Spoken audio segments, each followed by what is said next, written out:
Welcome to the Body Smart Vodcast. We are so excited to come to you again today, and we're going to be talking about an exciting topic to us anyway, and we hope it's exciting for you as well. It's something we've both been talking with one another quite a bit about lately, and just, looking at how we're seeking to accomplish our goals. And so, we're going to bring it to you today. I'm Dr. Cameron Garber, and this is Dr. Alex Engar, and we're going to be talking about how to make the right decisions for your health.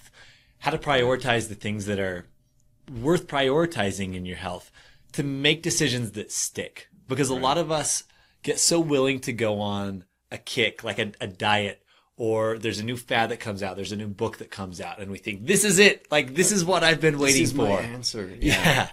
And what happens? You go on that kick, you have maybe a week or two, like max, where you try it out, and then it either fizzles, or maybe you finish it. Maybe it's a 30-day challenge, and you push really hard for 30 days, and you think, hey, I made the habit now. I made it past the 21-day mark. But what happens after the 30 days? You drop it cold, and you revert back to your old systems. Right. That's not a way to be reward sustainable. yourself with a big chocolate cake. Sounds like you've done that before. Hey, well, maybe. Multiple times. So let's talk about the Body Smart way of approaching health. And that's not from a program or even like a plan mindset. It's more about patterns, because patterns and figuring out a way of living and incorporating it into your life versus just having like a big push. That's something that's going to stick. It's something that's going to actually make a difference for your life long term.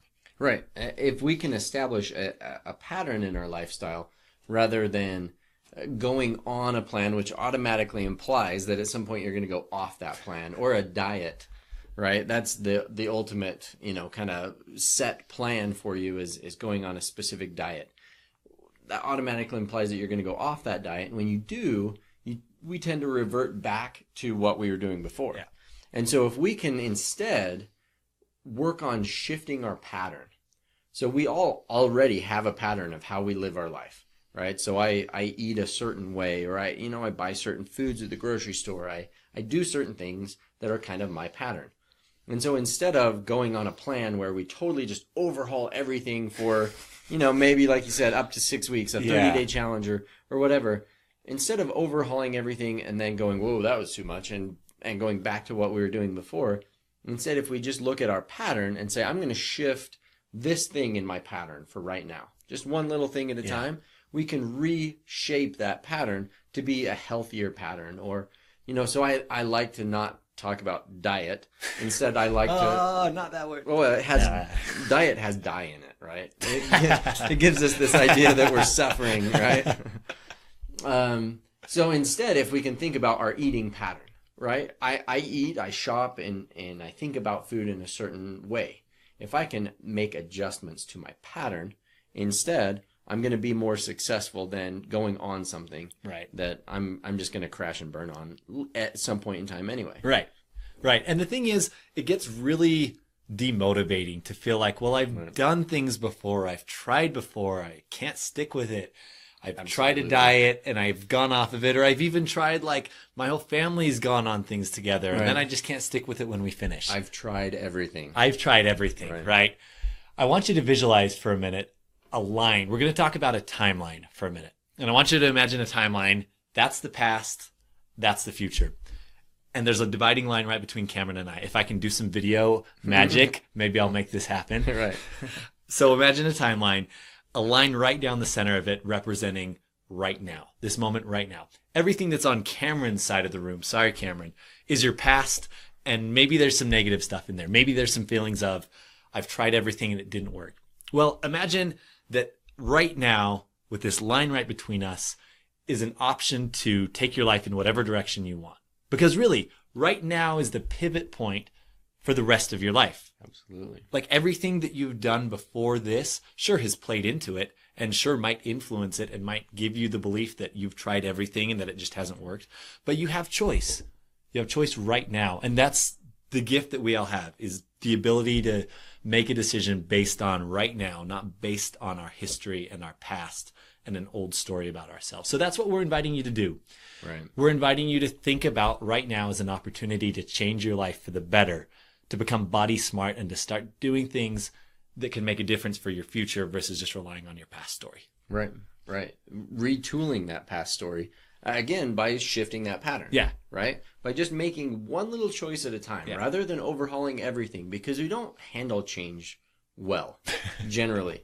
But change is kind of one of the only constants. And so if we can master that change and take control of that change rather than letting change happen to us in our lives, if we can choose to make decisions in our life instead of just reacting to what happens around us, we can really take control of that narrative, take control of those situations in our life where we can influence our life pattern. Yeah. We can make a concrete decision and say, okay, I noticed this part of my pattern, right? I tend to do X. Whether, I tend to, instead of making breakfast in the morning, I tend to just rush out the door and stop by Mickey D's on my way in. And, maybe that's something I want to change in my pattern. And so I can make a concrete goal on that one little thing rather than overhauling my whole diet and saying, okay, I'm going on broccoli and kale and, and tuna and, I don't know, whatever. I hear all kinds of interesting diet concoctions. If I can just choose one thing in my pattern and make a decision about it, instead of just reacting every morning going, oh, well, I didn't prepare, so it's back to Mickey D's.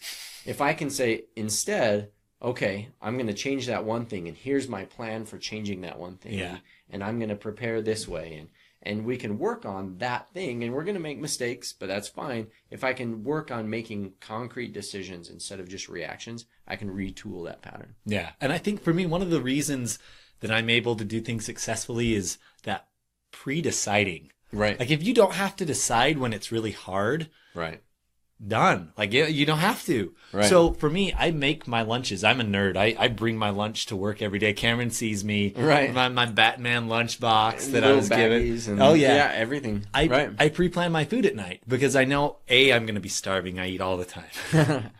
And B, if I am starving and eat all the time and there's a big box of sweet tarts with only purples left, because that's what Cameron likes. I do. then I'm going to eat sweet tarts and I'm going to eat all the purple ones because that's what's available. But if I pre-plan it, like it's easy. Then my lunch is set. Right. So I set it out the night beforehand and I don't have to make that decision. Like I already made it when it was really easy to choose. Right. I made the choice. Right. When you're not hungry, when you're in control of that decision, if you make that from a position of control and from a position of planning, right, rather than waiting to have to make a reaction, you can do it from a position of planning. You'll succeed. You set yourself up for better success. Exactly. And you become more accountable to yourself, right? And accountability really is key, and we want to dive into that a little bit more too. Go ahead. I was just going to say along those lines, we talked about making that one decision at a time. And if I am really consciously trying to eat a certain amount of food per day, or because then I can take a lunchbox, for example, and be like, okay, well, I know I have a bag of this, a bag of this, a box of this, and I can parse that out throughout the day, and I can sort of watch my progress. Like I can visually see, like, how am I doing with that? Right. And I'm in the position where I'm eating all the time anyway, so it doesn't matter. But I know that, hey, I've got half my food left. I'm doing fine. And we talk a lot about doing stuff by feel. Like if you're hungry, maybe then that's why that's when it's time to eat versus just having it all there and you're just constantly consuming it. That pre-planning allows you to really be able to control it. And so we talked about accountability with that. I am accountable with my wife. Like she knows what I'm putting in my lunch and stuff, and we're accountable together. And we make the decision honestly at the store as to how we're going to eat. Like that's where our decisions happen. Absolutely. We don't have it at home if we don't want to consume it. Right. And you got to be the gatekeeper for your own family, right? If you're the primary shopper and buyer of the food, you're kind of the gatekeeper for your family. Your kids can't get that Cheeto addiction unless you're buying Cheetos, right? Or they go to grandma's. Well, and that's a whole nother story, which is great. If grandma's putting in the time to watch them, she can do whatever she wants. That's my take. So let's talk about accountability. How can you be accountable with this? and why do we need to have accountability? So there's a couple of reasons. And there's some alternative opinions about this that are worth touching on too. But if you're not accountable to someone, the temptation to cheat, the temptation to just be like, look, I don't have to do this. No one will know. Like, it's just so easy. It's just so easy. But when you add accountability into that, it makes it so that you know someone is watching over your shoulder, even if they're not necessarily right there. Right. I think accountability, too, makes us more mindful about what we're doing. When we know we have to answer to somebody, we're a little bit more mindful. So one of the things that I talk a lot with people about is mindless eating, right? We tend to just, have another sweet tart when we're whatever that is. We tend to just grab another handful of whatever, or we're walking through and somebody has something on their desk. We, pop one in our mouth and we mindlessly eat, often way more than we think. Or we're cooking and it's like, oh, are the noodles done? And we wind up, ooh, and that was good, and so I'll have another couple. Or whatever that is, we wind up eating a lot more than we think mindlessly. Right. That isn't kind of part of the pattern. And so when we're accountable to somebody, when we go to scrape the lid off the ice cream thinking, that's not that much, but winds up being, 150 calories or whatever that we scrape off the lid. It's only a bite or two, but that being accountable to somebody makes us think twice about maybe doing that, right? And so I think accountability really helps reframe the way we're thinking about our decisions and make us maybe a little less mindless about what we're doing. Yeah. So let's talk about who you should be accountable to. Because you could be accountable to the entire Facebook world, and I think a lot of people do that. We go on kicks where it's like, look, everybody, I'm posting this for you to keep me accountable.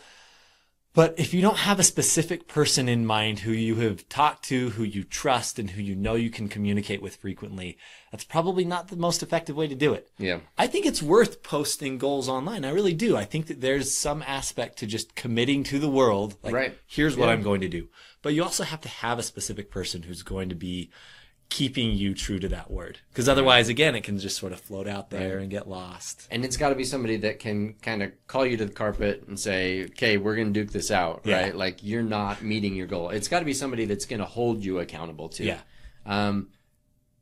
But at the same time is compassionate, understands your story, understands you, so that they're compassionate, but they also don't give you too much leeway either. Right. And I honestly think it's best to do with someone who's trying to pursue the same goal right alongside you. If you can have something that you're as a group or even as a team, heck, build a team, get 5 friends into something. Yeah. And just having that crew behind you pushes you so much mentally to remember it, to follow through with it, like build all of the success factors that you can into this decision so that you almost can't fail, right? Yeah. I mean, if you have all of that set up, it makes it a lot harder to fail than to succeed. If you have the right network behind you, if you have the right structure behind you, and you're setting a good plan that helps you to be accountable, that helps you make better decisions ahead of time rather than reactions in the moment, right? It's all about that planning, and part of that planning is, who am I going to be accountable to? Yeah. So maybe drop a comment below. Let us know what your goal is.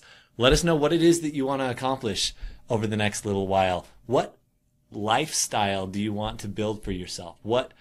Not what diet are you going to go on? Not what necessarily 30-day exercise kick are you going to go on, but what pattern do you want to build? What type of person do you want to be? Right. Do you want to be the type of person who plans out their meals? Do you want to be the type of person who exercises 30 minutes a day, 5 days a week? Like, what is that pattern that you want to establish? Right. Let's get some accountability going here. Right. And it doesn't, you